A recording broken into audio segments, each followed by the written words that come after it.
most we ever did before we got signed was like these weekend runs where we would try to like just drive as far away from our house as possible, but have to be back Monday for our job, you know, like that's just what we did. Is we worked during the week and had weekends off to travel and play. And I mean, we've played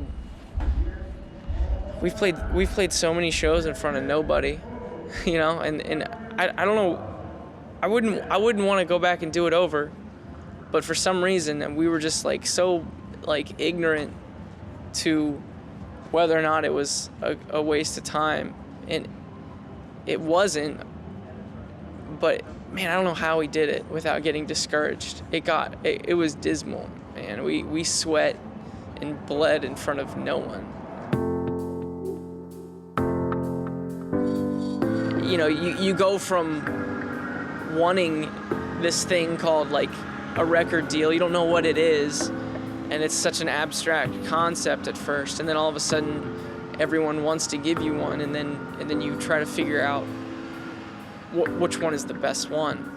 And you can really get caught up in the numbers. You can really get caught up in the financial end of it. From the beginning, we developed a very particular way of thinking about how to answer questions or how to respond to decisions that are kind of thrown our way, and really kind of stuck to that as much as we can.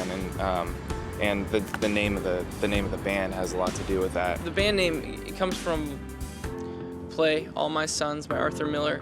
A quick rundown: the main character has to he creates airplane parts for the current war. He finds out that those parts are faulty, and he has a kind of like a moral decision to make. Do I send the parts out or do I recall the parts?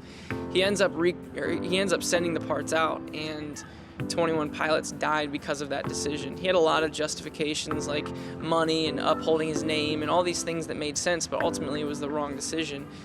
He ends off, you know, just kind of like actually killing himself at the end of the play, and that's how it ends. But how I apply that story to not only me as an individual, but kind of our band, is that we constantly have these decisions coming our way. Both of us have spent a lot of time and continue to spend time searching for what, maybe if it's not what we believe, just how we exactly believe it. Being on the road can be tough, and there's a lot of temptation, a lot of things that can get in the way. Every day there are different questions or challenges in your life that you try and figure out how it is that you want to respond to that, or how you believe is the right way to respond to it. You have no idea how many times Josh and I have looked at each other whenever we have a decision to make, whether it be like, you know, legally signing some paper with, you know, some label or some booking agency or some manager, like, and we look at each other like, man, if we were to go with this one, this would be sending out the parts. But if we were to like show a little patience and not sign with the one with the biggest payout and the biggest signing bonus or whatever, then I feel like this is the right decision because it makes sense with, you know, who we are as people. It's hard to do that. It's hard to turn down money. But that play, you know, it just kind of, it reminds us of what the right decision is.